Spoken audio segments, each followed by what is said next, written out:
still have to wait for the go-ahead to go to phase 2. However, store owners are already gearing up and ready to do whatever they can to protect their customers and staff members. I feel like we just continue to try to dodge and parry to find the resources needed to continue to operate. A glimmer of hope for Spokane business owners. Yeah, well, we're making changes in all of our stores for social distancing, for sanitizer at the front as well as sanitizers all around. If the county is approved to move to phase 2 faster, businesses can open with restrictions. Screens at the tills, sneeze screens to keep people away from having anything there, and then contactless forms of payment. The owner of Fleet Feet says the next time you go in, it won't be packed. It's 30% of fire code, and I think the fire code for this building is around 50. To create social distancing, markings in normally crowded areas need to be placed. Richard Conley at the White Elephant has started that process. Mopping all the aisles and dusting everything off. Both stores are going above what is required. Where the registers are, we put vinyl barriers between the clerks and the customer. Checking temperatures of all the employees when they come in the morning. Employees will have to wear a face mask at all times. We're asking every customer to come in for the safety of our staff, essentially, to don a face mask during the outfitting appointment, since we're spending 30 to 45 minutes with a customer during those appointments. These requirements are going to be a big shift for everyone, but the owners say it's all worth it to see their customers again. We're looking forward to that day when we can run together again in larger groups, but understand that during the next few months that's probably not going to be a reality. We're getting anxious to open up and invite our customers back in. Now coming up at 6:30, a lot of anticipation for this one. Getting your hair done. We talked to a local barbershop about the differences that you'll see the next time you go inside to get your hair cut. Reporting in Spokane, Caitlin Knapp, 4 News Now. Grant County, which includes Moses Lake, has not been approved to apply to move to phase 2. In a news release today, the Grant County Health District said it's just over the threshold of new cases to move into that next phase. The county says it will apply as soon as that number of new cases drops. In the meantime, it's working with businesses to be ready when that day comes. A murder suspect turned himself in this morning. Spokane police say 24-year-old Cameron Walker told officers at the downtown precinct that he had been involved in a murder. Officers went to an apartment in the 200 block of West Sprague and discovered a body inside. Walker was arrested for first-degree murder on probable cause. Major crimes detectives are still investigating.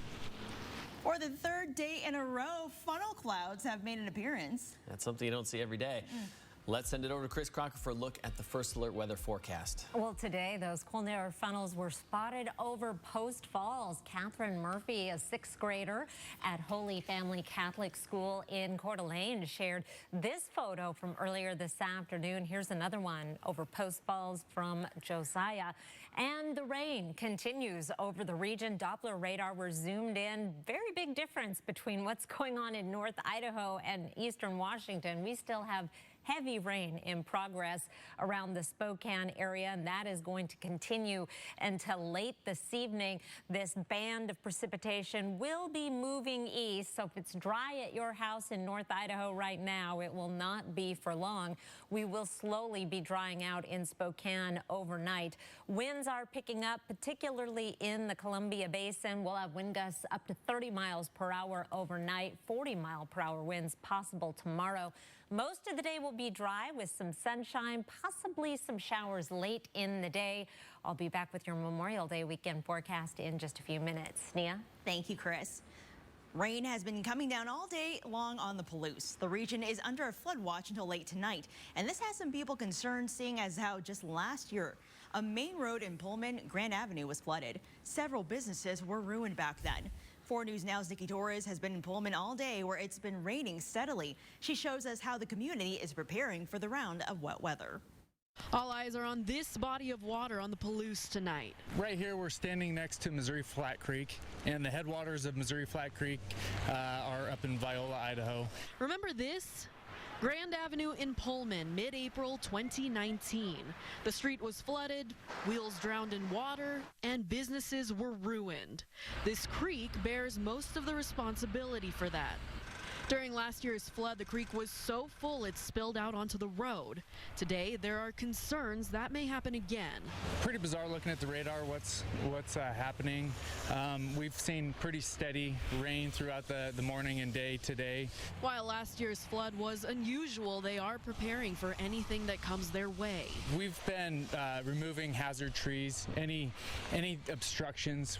We've had some strategic planning that way as well. Cougar Country Drive-In was right in the middle of the flood zone last year. However, luckily for them, their building was in a position that saved them from a lot of damage. Others, not so much. Cougar Country sits a little bit on a knoll here, and all the water was around us, and there was a little bit of water that came in on the north side through the door, but it was just like the toilet or something overflowed or something like that. It wasn't that big, and we just wiped it up and cleaned the walls, and it was gone. The restaurant is constantly checking in with the creek because it's right behind their building. We keep tabs on some rocks out in the river, and when we can't see the rocks, then we get a little worried. The flood missed them last time. They're not giving the creek an opportunity to flood them if and when there is a next time. We're still planning on getting some sandbags and having them on hand.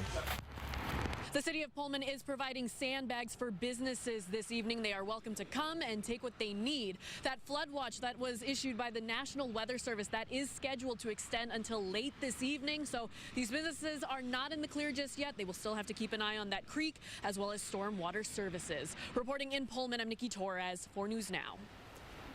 Now to the stories that are trending online with the 4 News Now.